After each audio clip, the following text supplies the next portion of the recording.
Okay, let me check the microphone. Yes, it is working. Now, in case of hydrophily, as we have seen in the earlier lecture, the flower, it is a non-living agency. The flowers are inconspicuous, small. The calyx corolla colored whorls, accessory whorls are not there. It is represented in the form of perianth. Other phloem whorls, all the phloem whorls, that is the members of perianth, they are unwettable. That means they are covered with a mucilage or vaxicated, so that they cannot be damaged. They cannot be decomposed when they are underwater. Pollen grains are long, needle-like, ribbon-like. Then the pollen grains are also unwettable. They are lightweight and they are unwettable. Since they are covered with the same, that is mucilage and vaxicated. Since it is now in non-living agency, there is no need to decorate the flowers. So flowers are not ornamented. The flowers are without nectar and without fragrance or smell. So these are the two factors which are not essential for the hydrophilous flowers, and accordingly they are lacking in the hydrophilous flower. So these are the general characters of hydrophily. Now hydrophilies, they is preferred by the hydrophilous plant, that is aquatic plant, and it occurs in two ways. It occurs either at the surface of water body or below the water surface, accordingly referred as epihydrophily and hypohydrophily. Now, in case of epihydrophily, the example of epihydrophily is the plant which is submerged freshwater dioecious plant, that is of Vallisneria, where the epihydrophily, pollination is brought about by epihydrophily. In case of this plant, it is dioecious, means di means two ischias, means the sexual whorls are present on the separate plant. Now, there are separate plant, male plant of Vallisneria, female plant of Vallisneria, which is in submerged condition. Now, the male plant bears the male flower at maturity and female at the female flowers at maturity. When the male plants are in early growth stages of development, its stalk, that is pedicel, is coiled and it remains below the water level in the submerged condition. But once the flower get mature, the pedicel uncoils and the female flowers reach the surface of water body. It comes at the surface in search of the compatible pollen grains. At the same time, when the male flowers, which are produced in the inflorescence, they get mature, they detach from the inflorescence and float over the surface of water. And they come in contact with the female flower. They get assembled around the female flower. The pollen grains shaded are ribbon-like or needle-like. These pollen grains come in contact with the stigma of this female flower and the pollination occurs. Here, the pollen grains can float over the surface of water because the specific gravity of pollen grain is equals to the specific gravity of water. That's why the pollen grain can float over the surface of water, easily come in the contact with the stigma of a female flower which is at the surface level. In this way, the pollination occur in case of Vallisneria by epihydrophily. Now, in case of hypohydrophily, the meaning, the word itself gives us an idea. Hypo means below the water level. So, below the surface of water, the pollination occur, and the pollen grains. Why it is possible? In case of these varieties which practice hypohydrophily, for example, Zoestora, it is a sea grass. So, in case of such varieties, the pollen grains are heavier than water. So, they try to sink and they are caught by the female flowers which are also submerged, or stigma of the female flower. They are caught by the stigma and pollination occur. Here the pollen grains are ribbon shape or needle-like without exine. When they come in contact with the stigma, they immediately get coiled around the stigma and the pollination occurs. This is about hydrophily and its type, epihydrophily and the hypohydrophily. Now switch on to the next slide. Here we'll study the biotic agents. The first biotic agent that you know well, you are introduced, that is the insects. Insects play a key role in the pollination, and when the pollination is brought about with the help of agency of insect, then it is called as entomophily, and the flowers as entomophilous flowers. So you can define, if you are asked to define entomophily for 1 mark question. So how you can define? The type of cross pollination where pollination occurs with the agency of insects is called as entomophily, and the flowers as entomophilous flower. Most of the colored flowers, they show entomophily. This is about the definition. Now to select a particular type of pollination agency, the flower shows some adaptations or some special feature are gained by the flowers. They are called as adaptations. So which are the adaptations shown by the entomophilous flowers? They are, since the insect, a living agency, is a pollinating agency, the flowers are large, they are conspicuous, so that the insect can easily view the flower. They can, the flowers are visible to the insects. So the flowers are large, conspicuous, they are colored, they are fragrant with a nectar. They also produce the nectar because the insect visits in search of a nectar, and they are attracted with the help of beautiful colors and the fragrance. The flowers are ornamented, and most probably they are arranged in cluster, means in the form of inflorescence, so that make the flower more prominent for the attraction of insect. Now the pollen grains are sticky or warty. They are not smooth wall, so that they get easily attached to the body surface of the insect. So the pollen grains are sticky or warty. Pollens produced, they are produced in large number because the insect, though it is a living agency, it does not have the cells where to shed the pollen grains. So considering the possible wastage of pollen grains, the pollen grains are produced in large number in case of the insect pollinated flowers. Stigma is also sticky, hairy. For what? To catch the pollen grains, the sticky pollen grains which are to be deposited on stigma. To hold that pollen grain, to keep them catched, the stigma is sticky or hairy. With this adaptation, the flowers, they prefer or they practice the entomophily. It is seen in case of colored flowers like tagetes, ज्याला आपण झेंडू असं म्हणतो. In case of rose, in case of mango, in case of aster, in case of lily, in case of gold mohair, the entomophily is seen. Entomophily exceptionally is seen in case of aquatic plants. Generally, what we think that the aquatic plants, that means they might be hydrophilous.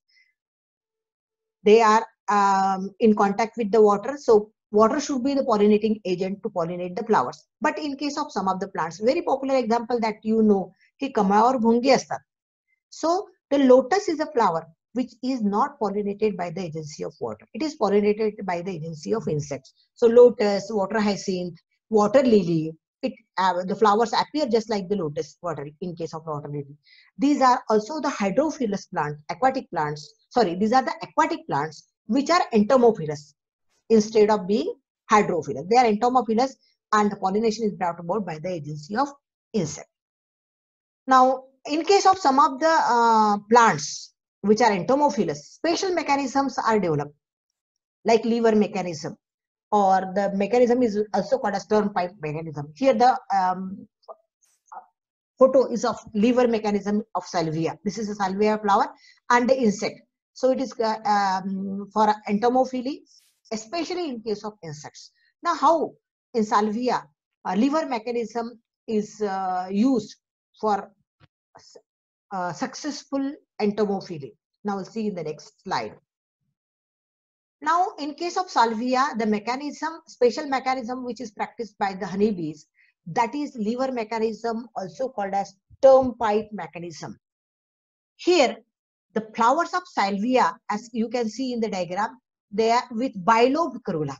Their corolla is bilobed, it is brightly colored, and it produces 2 stamens attached to the bilobed corolla. The stamens, each stamen has one fertile part, that is the fertile anther lobe, and another sterile part. The sterile part provides the base or base plate at the lower corolla, lower lobe of the corolla. This is a lower lobe of corolla. This is a sterile lobe, it forms a platform over the lower lobe on which the cubbing insect puts a pressure. Okay, when the bees tries to, now this is a entomophilous flower, so naturally it will produce it will be brightly colored, it will produce nectar at the base with the help of nectary glands. So honeybees, they visit the flower of salvia in search of the honey present at the base of the flower. So when they try to get to enter inside the bilobed corolla to suck the nectar, they sit on the lower lobe, especially on the sterile plate. The sterile plate get pushed down. When it pushed down, automatically the fertile plate bends. When it is pushed down, this fertile part of the anther, it bend over the body of the visiting honeybee. So when the sterile plate bends, the fertile anther dust the pollens on the back by bending. And now this bee is loaded with the pollen grains. Such a bee which is loaded with the pollen grains on its all body parts, when visit again to the same plant, the stigma receives the pollen grain from the body part. When the honeybee come in contact with the stigma, which is sticky, the pollens are collected by the stigma and pollination is carried out. In this way, the lever mechanism is practiced specifically in salvia to select entomophily. Now we'll switch on to the other pollinating agents and their adaptations. Pollination by bats and birds, both are the successful pollinating agents which carry the pollination in some certain varieties. Bat pollination is seen in case of the plants, some of the plants like Anthocephalus. How you can define bat pollination, or technically called as chiropterophily? In case of chiropterophily, you can define it as the type of cross pollination where the pollination is carried with the help of agency of bats, or with the help of bats, you can say. The pollination is called as chiropterophily and the flowers as chiropterophilous flowers. Now it is a nocturnal animal. You can think about the shape and size of the animal, and you can keep in mind what are the possible adaptations. The flowers are tough enough because bats are visiting. So the flowers are tough, sturdy. They are dull colored, but with very strong fragrance, just like the rotten fragrance or a smell of a rotten fruit. They secrete abundant nectar, which is copious, which is dilute, and produce in ample amount. It also produces large number of stamens with the large number of edible pollen grains. So the bats visit the flower in search of the honey, that is nectar, and the edible pollen grain. And automatically they carry the pollen grain from the flower to another flower several kilometers away. So they are the agencies which carry the pollen grains several kilometers away from the parent plant. For example, Anthocephalus, that is Kadamba, Adansonia, that is Baobab plant, Kygelia, sausage plant, etc. Now we'll switch on to the bird pollination. Pollination carried out by the agency of birds, known as ornithophily. How you can define? The cross-pollination which is carried by the agency of birds is called as ornithophily. Very simple definition. Because it is generally the question is, what is ornithophily? Give the adaptations for ornithophily. So you have to give the definition, and it is quite simple. You have to mention that the pollinating agent is bird. Now, since the living agency is a pollinating agency, so the flowers are brightly colored. They are large, they are ornamented, that is showy. They secrete enough amount of nectar, ample amount of nectar, which is dilute, which is copious, ready to drink. The pollen grains are sticky, spiny, so that they can be easily stuck to the beak or mouth parts of the bird. The flowers are generally without fragrance because the birds, they have very poor smell, sense of smell. So there is no need to waste the energy in the acquisition of a nice smell. So in case of bird pollinated flowers, they are without fragrance. Now generally all birds cannot carry the pollination. Only few birds which are smaller in size and which has a long beak, they can carry bird pollination or ornithophilia. For example, sunbird, hummingbird, you can see them in the morning hours. And it is the plants which prefer or in which the ornithophilia is practiced. They are bombax, callistemon, means the bottle brush. The flowers, they appear like a red color brush. So that's why known as bottle brush. Then Buteo monosperma. These are the plants where the bird pollination occur. Now this is a photograph. Now this is a very small sized bird, sunbird, with a long beak. The corolla, the flower shows the corolla tube, and it insert the long beak in the corolla tube so as to suck the nectar present at the base, produced by the nectary gland at the base, and automatically the pollination is carried out. Now let us switch on to the next slide. Outbreeding devices. Now in the previous lecture we have understood the concept of contrivance. Contrivances lead. These are contrivance is a condition that leads to the selection of one type of pollination and to avoid another. That is what known as contrivance. Same is the meaning of outbreeding devices. So these outbreeding devices are those adaptations which help that plant to select cross-pollination and to avoid self-pollination. So outbreeding devices prevent the self-pollination and it promotes the cross-pollination and increase the genetic diversity.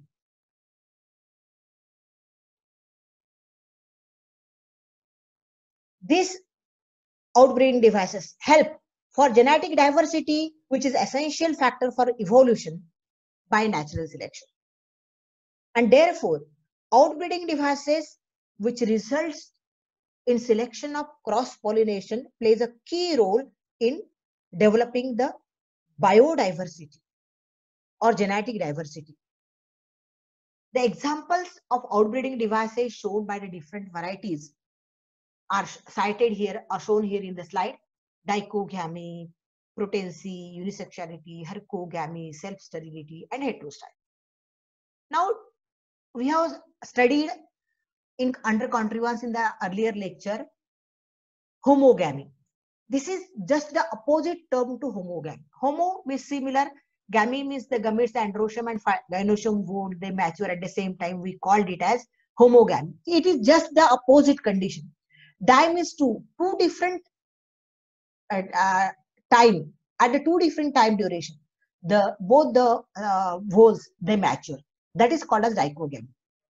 So in case of dichogamy, the androecium and gynoecium vole do not mature at the same time in a bisexual flower.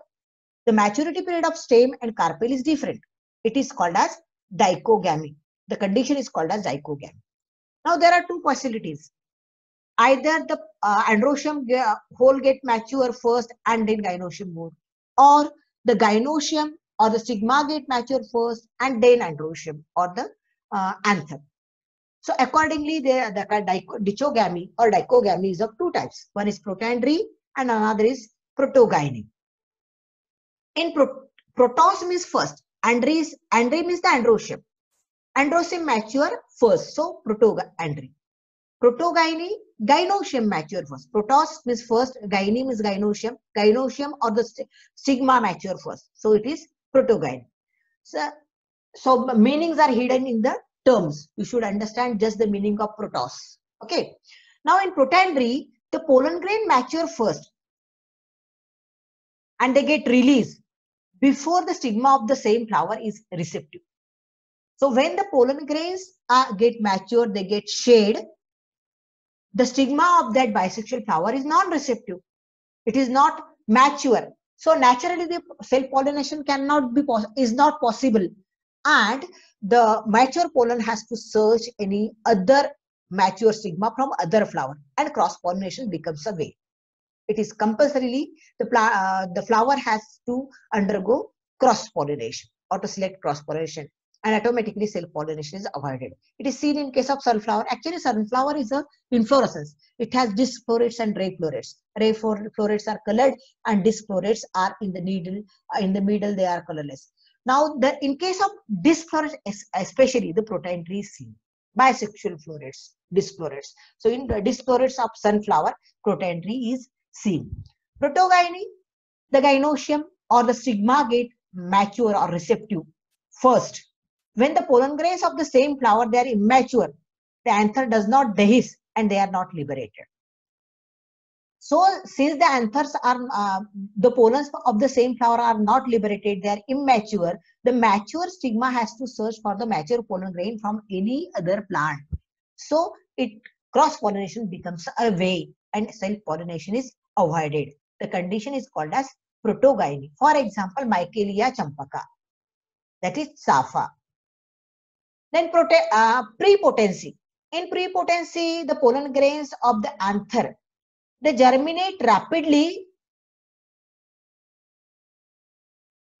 Pollen grains of the any other flower other than the cells, they germinate rapidly over the stigma. So self-pollination is avoided and cross-pollination is preferred or it is promoted. Why? Because the pollen grains of the same flower does not germinate as rapidly as the pollen grains of the other variety, other flower. And cross-pollination is practiced, for example, in case of the flowers of apple. Then unisexuality. Uni means one, sexuality means having the sexual hold. Instead of bisexual flowers, the plants, they produce the unisexual flower, means either a male flower or a female flower separately, means staminate or pistillate flower. Staminate flower, male flower. Pistillate flower, female flower. And this flower may be produced by the one and the same plant, or they may be produced on the separate plant. For example, in case of papaya, the male papaya plant is different and female papaya plant is different. And male papaya plant produce the male flowers, that you know well, and the female papaya plant produce the female flower. This variety is called as dioecious. Two different plants are there which produce the two different unisexual flowers. Monoecious plant is the castor, where one of the branch produces the male flowers, while the another branch of the same plant produces the female flower. Or in case of monocot plants like maize, the inflorescence produce male and female flowers both, but separately, male separate flower and female separate flower. In such condition, when the flowers, unisexual flowers are produced, the self-pollination is not easy and cross-pollination is selected by the variety. Hercogamy is another contrivance which supports the cross-pollination. It is the mechanism which prevents the self-pollination and by producing a natural barrier between the two sexual holes, that is androecium and gynoecium, so that the pollen grains cannot directly come in contact with the stigma. What is the mechanism in hercogamy? See the flower of Calotropis. Here, this is a pentangular stigma. This pentangular stigma is at the top, and at the lower side of this pentangular stigma, the anthers are present in the form of sac-like structure called as pollinia. So there is a natural physical barrier between the anther and the stigma. Stigma is at the top and the anthers at the lower position under the pentangular stigma. So it is not easy to transfer the mature pollens from this pollinia on the stigma. So cross-pollination becomes the way and self-pollination is avoided by producing the natural barrier in the form of pentangular stigma located or positioned at the higher level as compared to the anthers. Then self-sterility. Self means of its own. The pollen grains of its own cannot germinate over the stigma. That is the meaning of self-sterility or self-incompatibility. If it is a bisexual flower, the pollen grains of the same flower does not germinate over the stigma of the same flower. They are incompatible for their own stigma. The condition is called as self-sterility. This is because of some genetical reasons that the pollen grains of the same flower cannot germinate over the stigma of the same. Generally seen in case of the stigma, if the accidentally the pollen grains of the same flower happen to fall on the stigma of the stigma, it withers away in case of some of the orchids, thea, tobacco, etc. Then heterostyle is the last contrast we have to study. In case of some of the plants like primula, primrose, it produces two different types of flower: short style flower and long style flower, where the corolla is tubular, and even in a short style flower, the corolla is deep down, the stigma or the gynoecium is deep down in the corolla tube, while the anthers or the stamens are located at the throat of the corolla tube. While in another type, long style flower, the stigma located near the throat of the corolla tube, and the stamens are present deep down in at the base of the corolla tube. And accordingly, two types of flowers are there, heteros, with two different morphologies: long style flower and short style flower. So heteromorphous flowers are produced in case of the variety of primrose. And since there is a distance barrier between the androecium and gynoecium, self-pollination is not possible. Pollination occurs at the same level when the anthers and the stigma of a flower, they are at the same height. Then the pollination occur, and the stigma can be pollinated by the pollen grains. See how? We'll see in the diagram. Now, in case of primrose or primula, these two types of flowers are produced: long style flower and a short style flower. In the long style flower, now the stigma is at the throat of the corolla tube, and the stamens at the base of the deep down in the corolla tube. So there is a distance barrier. So self-pollination is not possible. The anthers, pollen grain from this anther cannot pollinate on the stigma. This black line indicates that it will not be possible. In another flower, the stigma, the pistil is deep down in the corolla tube, and stamens, or especially the anthers, at the throat of the corolla tube. So their self-pollination is impossible. It means the anther from this pollen grains from the anthers at the throat cannot pollinate the stigma at the lower position. So pollination occurs between the anthers and the stigma, which are at the same level, that which is shown by the red arrow. So pollination can occur between the pollen grains from the anther at the throat level to the stigma of the flower at the throat level. Or the pollination can occur from the pollen grains of the anthers lying deep down into the corolla tube to the stigma of the style lying deep down at the corolla tube, in the corolla tube. So transfer of pollen grain needs the agency, and cross-pollination becomes compulsory. Self-pollination is avoided though the flower is bisexual. The condition is called as heteromorphy or heterostyling, seen in case of primrose or primula. Now let us switch on to the next topic, that is pollen pistil interaction. All the events, now you know well that when pollination occur, the pollens are deposited on the stigma. So the event, and thereafter the stigma germinate over the pollen grains germinate over the stigma, pollen tube is produced, they travel through the stylar canal, reach to the ovule, and fertilization occurs. Okay. Now all these events, starting from the deposition of pollen on the stigma till the fertilization or entry of pollen tube inside the ovule, are referred as pollen pistil interactions. Okay. You understood the pollen pistil interaction? These are the series of events which begin with the pollination and deposition of pollen grain on the stigma, and it ends with the fertilization. All the events from deposition of pollen grain on the stigma, entry of pollen tube, till the entry of pollen tube in the ovule through one of the synergid is referred as pollen pistil interaction. Now, pollination does not guarantee the deposition of right type of pollen grain on right type of stigma.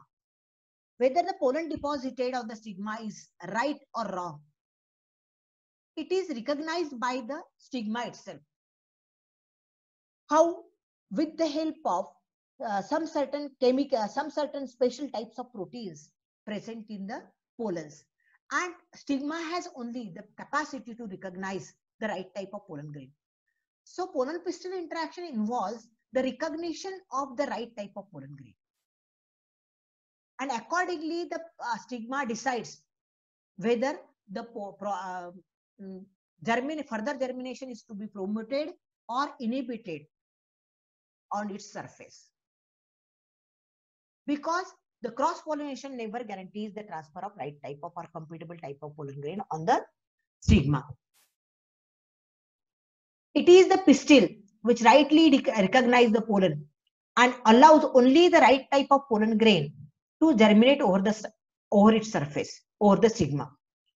Right type pollen grains are accepted and allowed to germinate, and it promotes the post pollination events leading to the fertilization.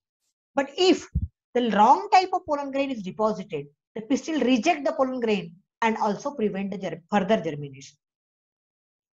So compatibility and incompatibility of pollen grain is determined by certain proteins present in the pollen grains, which are recognized by the pistil. Pistil interact with the pollen grain and recognize where the pollen is compatible or not. Once it is deposited, the right type of pollen grain is deposited on the stigma. Further operations start, that the pollen grain germinate, the pollen tube comes out, then it carries the non-motile male gametes through the styler canal, reach to the, that process is called a syphinogamy. Then it reaches to the ovary, enters inside the ovule through one of the synergids, through via micropyle. It is called a sporogamy. That we'll see in detail in double fertilization. Then it enters the filiform through the one of the synergids, filiform apparatus of synergids, absorb the watery, bursts, absorb the watery content from the synergid, swells up and bursts, release both the male gametes near the egg cell, and fertilization occur, which leads to the formation of seeds and fruits onwards. So all these events, they are included in pollen pistil interaction. Now pollen grains, germination of pollen grain can be induced in the lab condition in the synthetic way, on the synthetic medium. The medium may be a sucrose solution. And if the sucrose solution is added with the boric acid, it facilitates the process of pollen germination. You can perform the experiment in the lab conditions. I think all of you have carried the practical of pollen germination in your 11th standard, that you know well. So you are familiar with the pollen stimulation of pollen germination or induction of pollen germination in the lab condition, using the sucrose solution, which accelerate the pollen germination. Okay, so let us switch to the next slide. Here we'll see the process which is specifically seen in case of angiosperm. Angiosperm is that group of plant which is considered as highly evolved group of plants, that is angiosperm. Now, only in case of angiosperm, the pollen grains are, how the pollen grains are, the pollen grains are deposited on stigma and the fertilization occur. It is not a general fertilization. It is called as double fertilization. It is uniquely found in case of angiosperm. If you are asked to write a major question on double fertilization, what you have to do? You have to define first, then you have to draw the diagram, then you have to explain the process in details. Your process should include the specific terms. Specifically, the terms should be there in your description, that is syphinogamy, porogamy, syngamy, triple fusion, and last point, the triple fusion. Till this point you will cover with the process, and then you have to add a note on significance. So see that in the process there should be mention of symphanomogamy, mention of porogamy, mention of syngamy, and triple fusion or second fertilization, because it carries weightage, specific weightage for the process. If these points are covered, you get the 100% weightage for the process, whatever it is allotted. So see, take the precautions while writing the question. Now we'll see first of all the correct technical definition of double fertilization.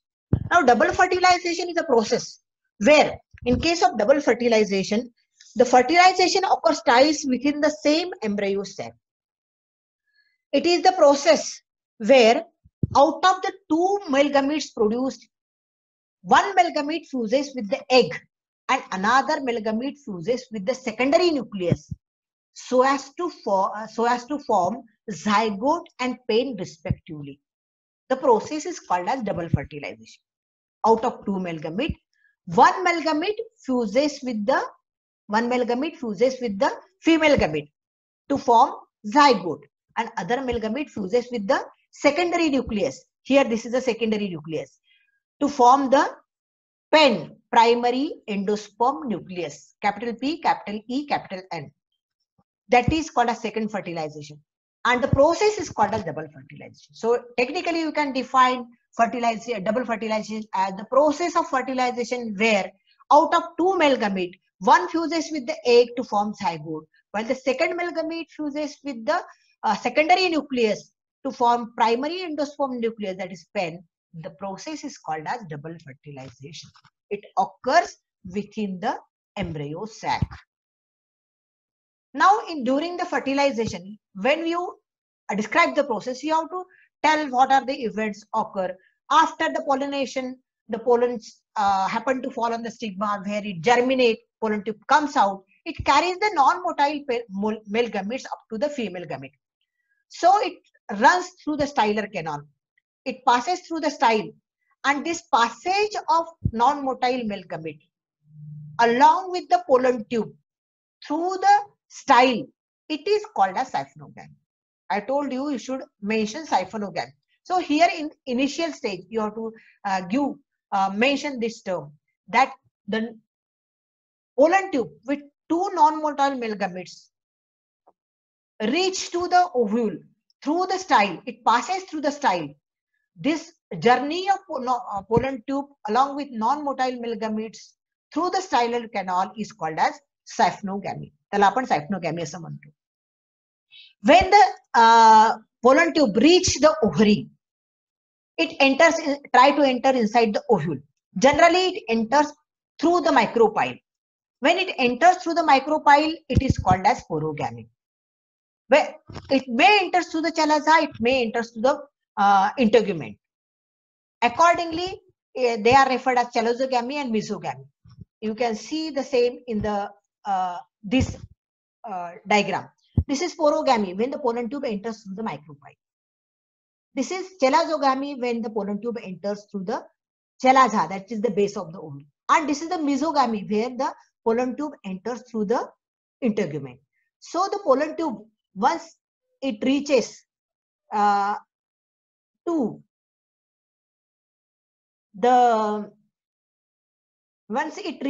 the egg, that enters the egg through one of the synergy.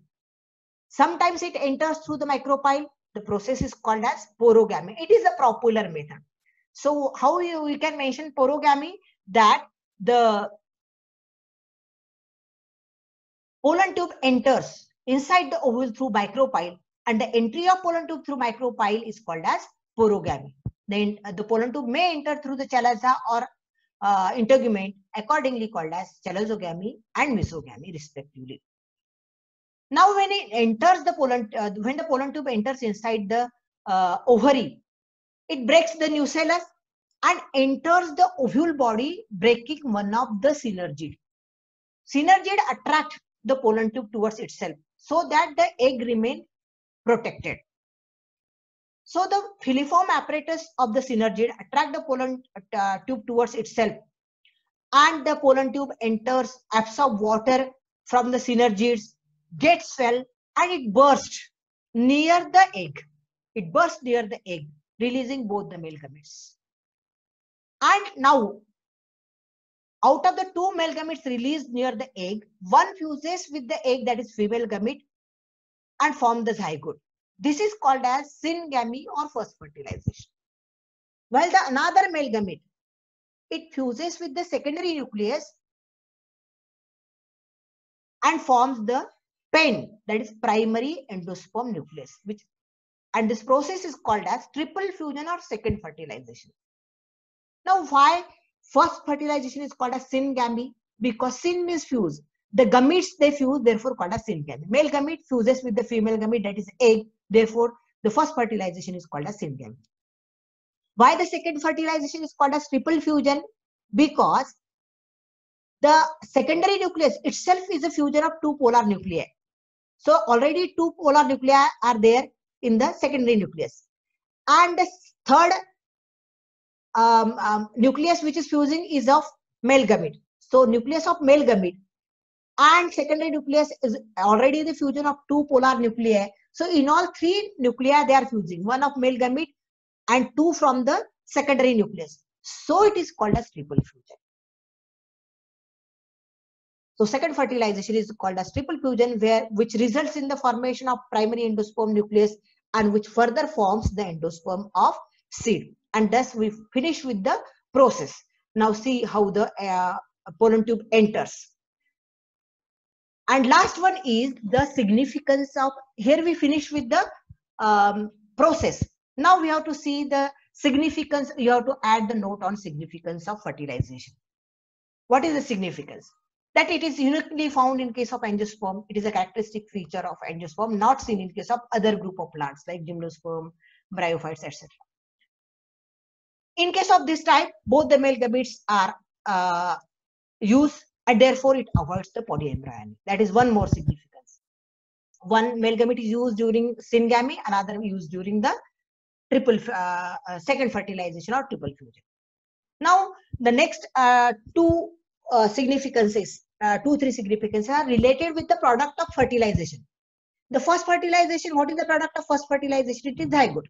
So it is the significance is related with that. That first fertilization result in the formation of zygote, and zygote help to restore diploidy. Because how the zygote is formed? By the fusion of two haploid cells, that is male and female gamete. And from the zygote then embryo is produced, therefore it restores the diploid condition. Then secondly, the zygote develops into the embryo, ultimately forms the seedling or embryo and then the new plant. So next significance is that zygote develops into the embryo and forms the new plant. Next significance is concerned with the product of second fertilization. That second fertilization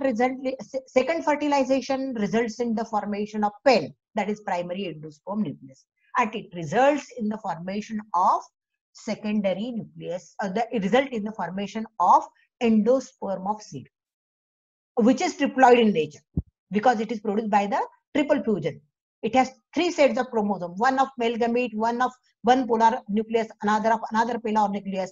So the endosperm is triploid. The ploidy is 3N. So the seeds, since the endosperm is triploid, it gives to the seeds which are more vigorous. They have a higher viability percentage. So the endosperm of seed provides better nutrition to the embryo, and the seeds are more viable. These are the significances. One is it is uniquely found in case of angiosperm. Secondly, both the male gametes are used, therefore avoid polyembryony. Thirdly, the zygote helps to restore the diploidy. Then the zygote forms the embryo forms the new plant. Next, the second fertilization forms the PEN forms the endosperm of seed. And last one is that since the endosperm is triploid,